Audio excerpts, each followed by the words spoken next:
இது கண்ணிலே காணும் பொம்மை இல்லடா காந்தி. நமது இந்தியா விடுதலை பெற்றிட காரணம் நம் காந்தி. நமது பாரதத்தின் அடையாளம் தான் உத்தமர் நம் காந்தி. ஊரு சொல்லும் பேரில் மட்டும் இல்லடா காந்தி, வீதி தோறும் வைக்கும் பேரில் இல்லடா காந்தி.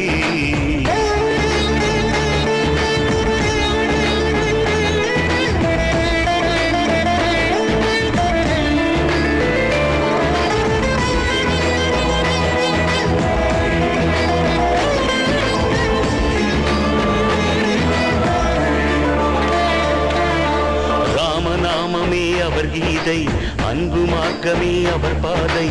அகிம்சையால் ஒரு சுதந்திர தீபம் ஏற்றி வைத்திட்ட பெரும் மேதை. போராட்டம் அவர்கள்